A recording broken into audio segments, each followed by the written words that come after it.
que a gente pode esperar, né, em termos de rentabilidade para o XPLG, com a aquisição, né. Então, a aquisição representou ali um cap rate acima de 9%, né, o que na minha visão é um cap rate bastante competitivo para o segmento logístico.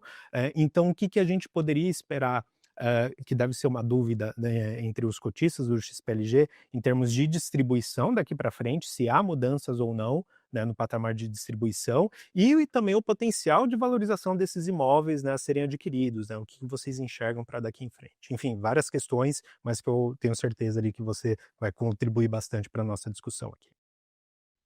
Perfeito, vamos lá. Eu vou fazer uma breve complementação à resposta do professor Baroni, que, como sempre, foi bastante completa e elucidativa, mas eh, acho que o cotista, nem do XPLG e tampouco do RBR Log, ele precisa achar que é o melhor comprando o pior ou vice-versa. No final do dia, é um processo natural. O Franklin já explicou um pouco o que que motivou a RBR a fazer o movimento, e a RBR não por isso não vai deixar de olhar o mercado de galpões logísticos, né, pretende reformular a tese por N questões.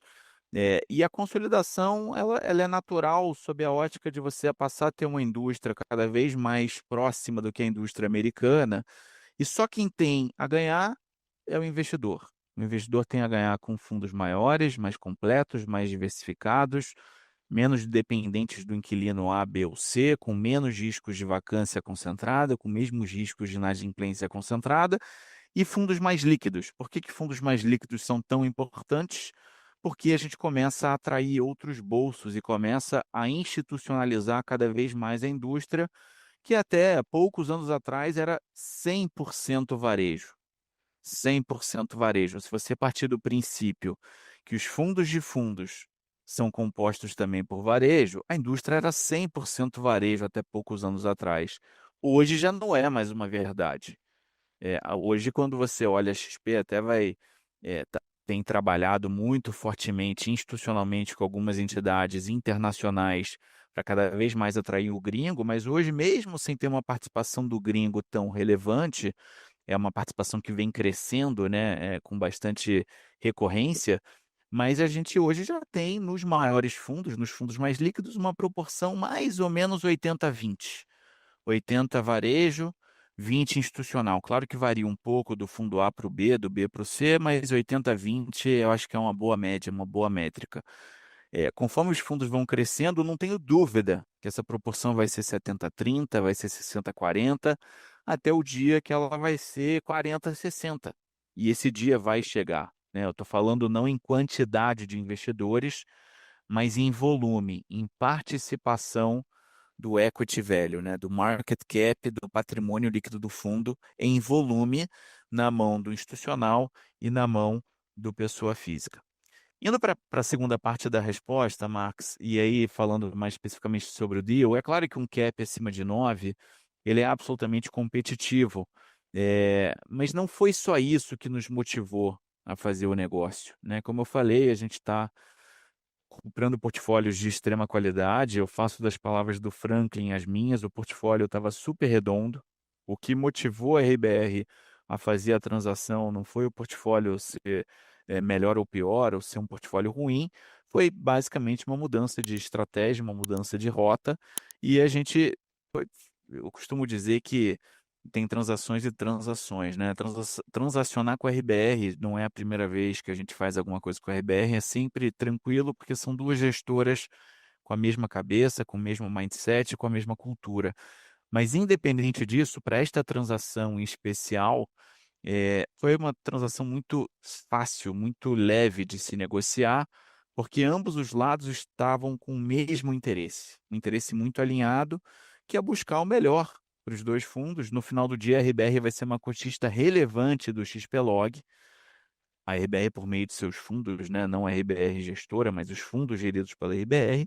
Então, para eles também era muito importante ter uma transação que fosse no mínimo neutra, para não dizer accretive para o XPlog, né? Ninguém que vai ter algumas centenas de milhões de reais num fundo vai querer prejudicar o fundo no day after da transação, né, um fundo do qual ela será a maior cotista, né. Então a transação, Marx, nesse cap rate, com todos os pormenores que a transação incluiu, ela é praticamente neutra para o XPlog, ou seja, não dá para esperar nem uma melhora, nem uma piora de dividendo por cota no curto prazo.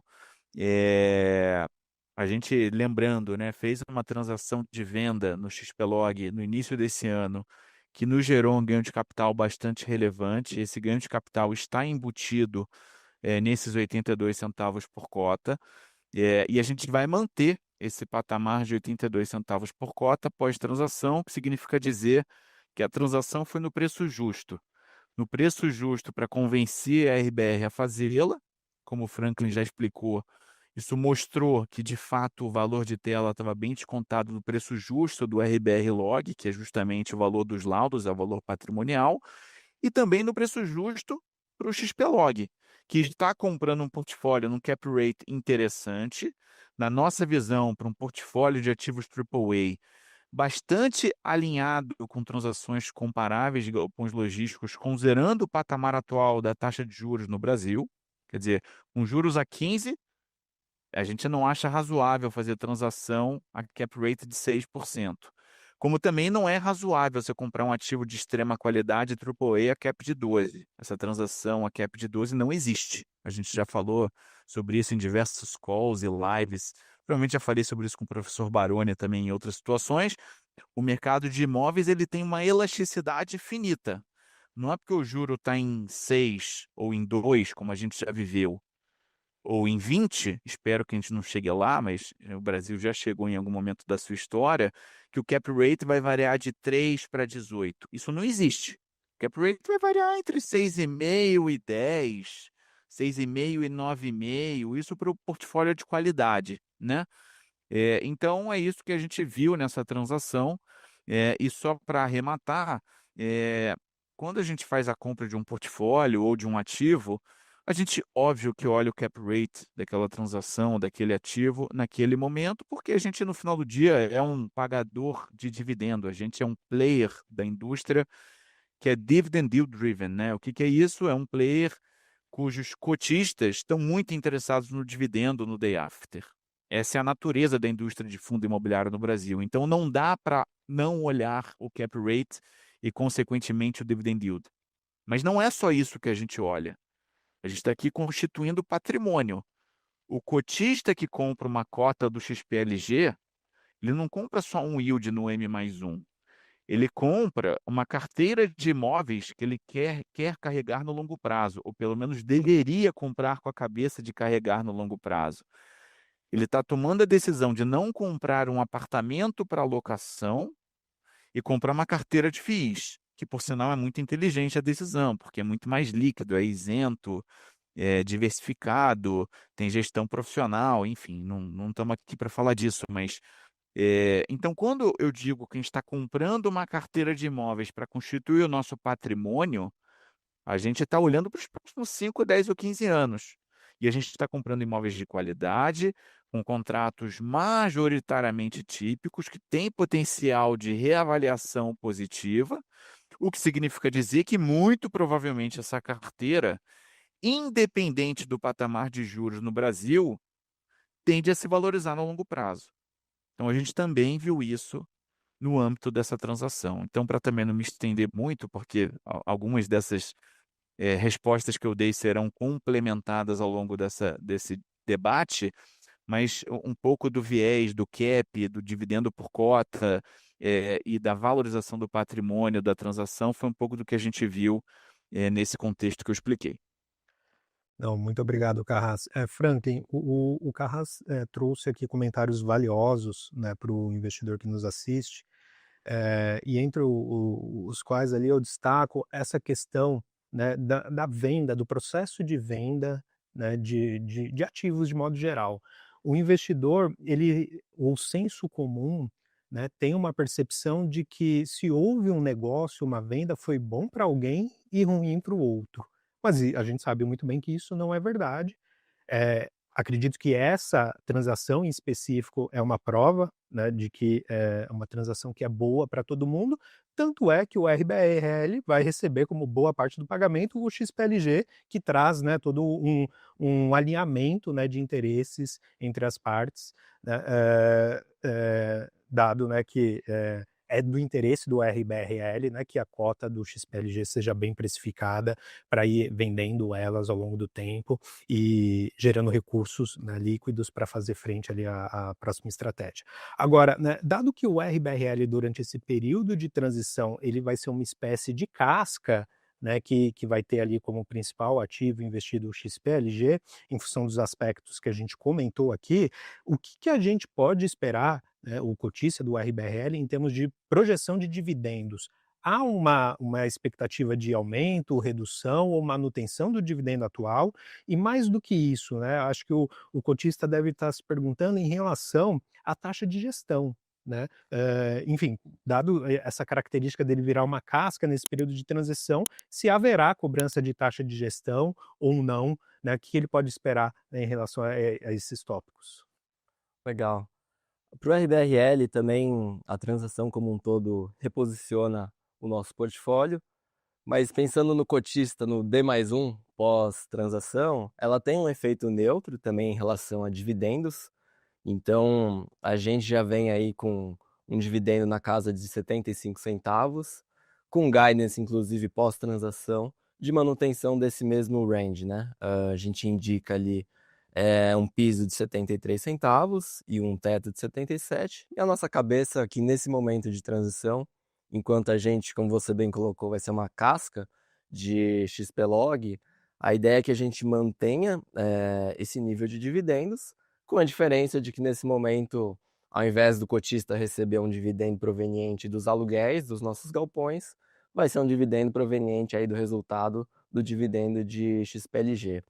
E acho que outro ponto sensível também com relação à taxa de gestão, existe esse momento em que a gente um momento transitório de RBRL como uma casca, e a gente como gestor também, viu na transação um momento em que não faria sentido a gente ter uma dupla remuneração em relação a esse período, então a transação também foi desenhada com essa preocupação, que para o cotista do RBRL isso tem um efeito neutro, um efeito de isenção de taxa de gestão, e eu acho que o período também que a gente colocou isso é um período bastante confortável de 36 meses, que é mais do que o suficiente para a gente fazer todo o reposicionamento do portfólio e ir com bastante parcimônia desinvestindo dessas cotas de XPLG, né. Eu acho que eu vi algumas outras perguntas no sentido de: "Ah, como que vocês vão vender as cotas, né, se existe algum movimento, já programado".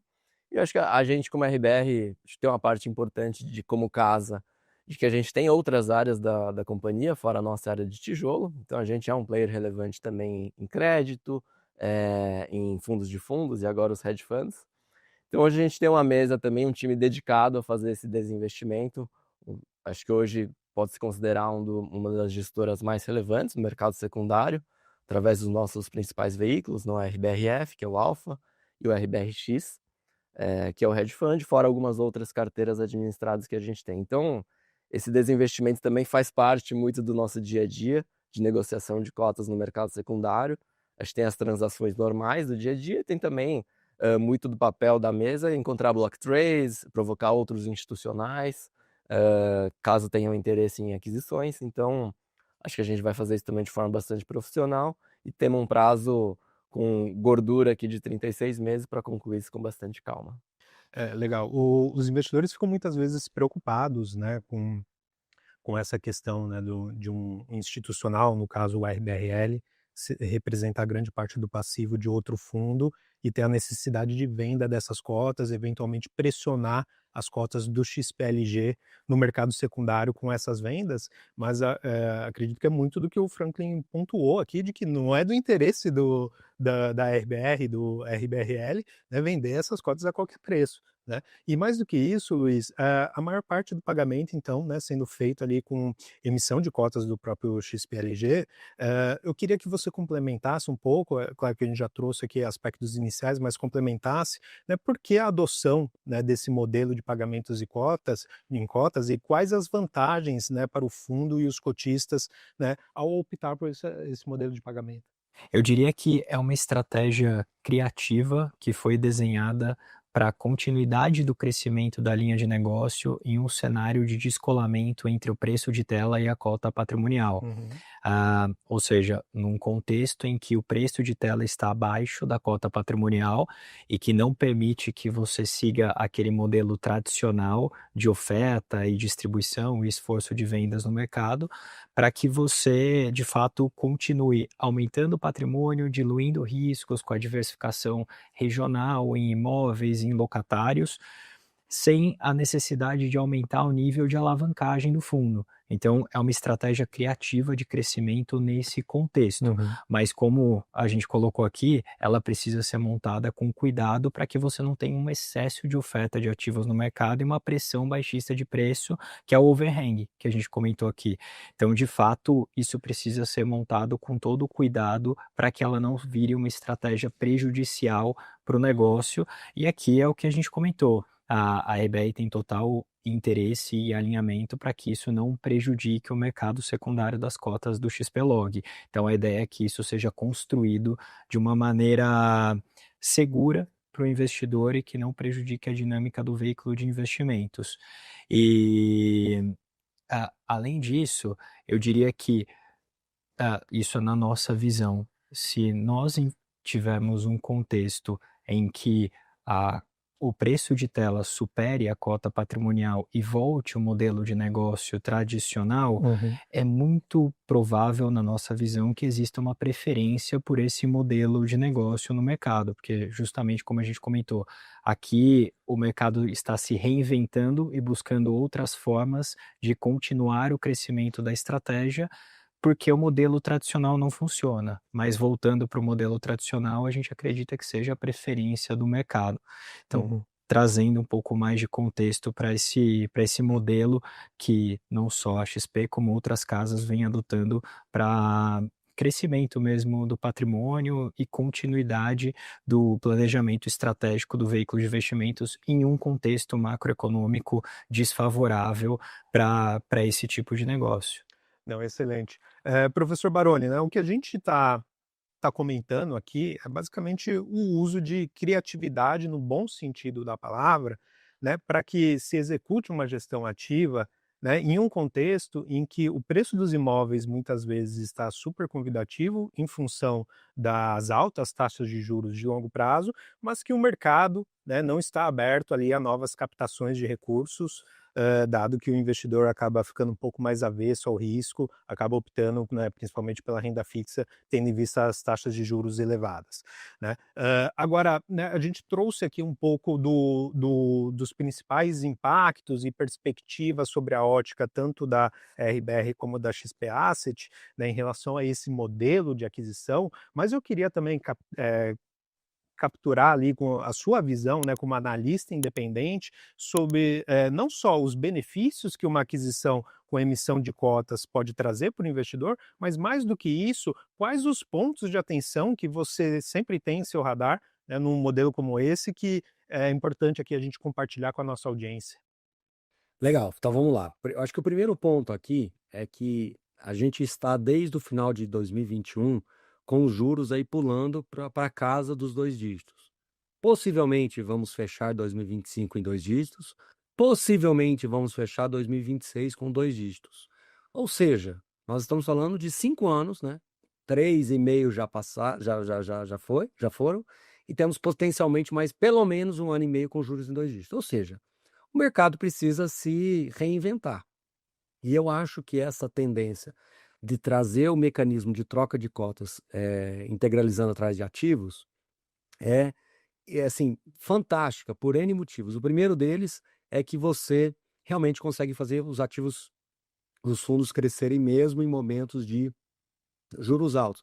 Então você meio que descorrelaciona um pouquinho dessa realidade, para não parecer também que a gente está muito dependente das questões relacionadas ao ambiente macroeconômico. Porque, embora o macroeconômico esteja complexo, né, a gente está vendo isso aí no dia a dia, no campo fiscal, no campo político, etc., tudo, né, o campo econômico, com os desafios específicos, no micro dos fundos imobiliários, dos setores, as coisas estão indo muito bem.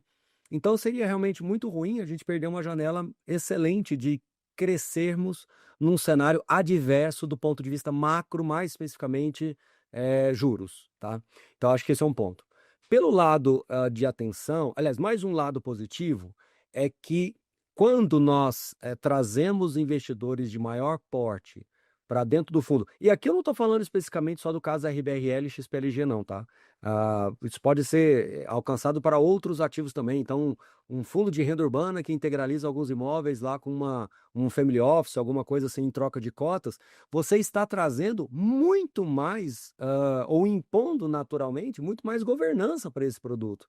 Ou seja, você vai ter agora um grupo forte, familiar forte, ou um grupo econômico mais forte, que detém uma quantidade significativa de ativos imobiliários. Se você tiver um ETF internacional comprando cotas de um fundo imobiliário, você traz naturalmente muito mais governança para esse produto. Amanhã ele vai ter que começar a fazer as suas demonstrações em inglês, ele vai ter que ter um RI muito mais sofisticado para atender essa demanda. Então, tem vários benefícios, sim, deste modelo de crescimento por troca de cotas, porque você faz você cria uma projeção muito maior para o produto. Agora, qual é o lado negativo?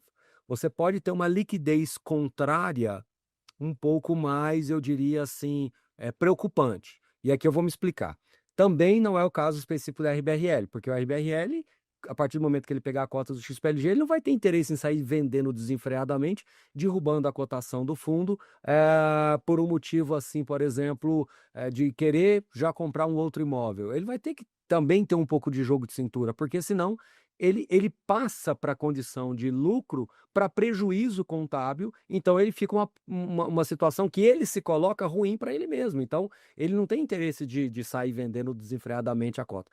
Quando você tem outros grupos que não tem como contraparte um fundo imobiliário que não carrega essa característica de prejuízo contábil, então um fundo de investimento em geral ou um ETF na hora do seu rebalançamento, ou até mesmo um grupo familiar que está querendo desinvestir mesmo, então ele está querendo liquidez, isso pode sim gerar uma liquidez, uma pressão vendedora mais forte do que nós estamos habituados. A gente pode ter, por exemplo, alguns block trades muito pesados num campo negativo que pode assustar alguns investidores. Então, o investidor pessoa física ele pode se assustar um pouco mais neste momento de transição que a gente está vivendo, tá? Eu acho que o mais interessante é colocar agora na responsabilidade do gestor com quem ele está negociando. Por exemplo, você está vendo aqui os dois gestores estão aqui num programa público conversando tranquilamente. É importante que os gestores que estão fazendo os seus negócios com os fundos, que é o dinheiro do cotista, que ele também entenda quem está sendo esse passivo, né? O passivo que eu digo, esse futuro passivo, não passivo de dívida, tá, pessoal? Passivo de cotista. Então, eu quero negociar com esse family office, eu quero negociar com esse grupo econômico aqui, ou será que ele está fazendo isso só para trazer esses imóveis e depois ele vai literalmente desovar essas cotas de alguma forma? Então tem que ter essa prudência, tem que ter também nesse acordo, né, entre as partes, que ele não impacte mais do que X% da liquidez diária e numa determinada condição de mercado ele não vender as suas cotas. Tem muitos fundos imobiliários que estão negociando com empresas listadas. É importante também ter essa relação profissional bem sustentada para que isso que está sendo uma saída interessantíssima não se transforme numa coisa assim sem controle. Daqui a pouco, quando o mercado começar a ensaiar uma melhora, esses investidores saindo e vendendo suas cotas desenfreadamente, e a gente não capturar essa melhora, porque a pressão vendedora vai ser uma avalanche gigantesca de investidores saindo das suas posições. Então, a palavra de ordem, na minha visão aqui, é um alinhamento de interesses entre o cotista, o gestor representando o fundo e esse futuro passivo que está entrando na base de maneira relevante. Esse é meu ponto de atenção, tá, Marcos?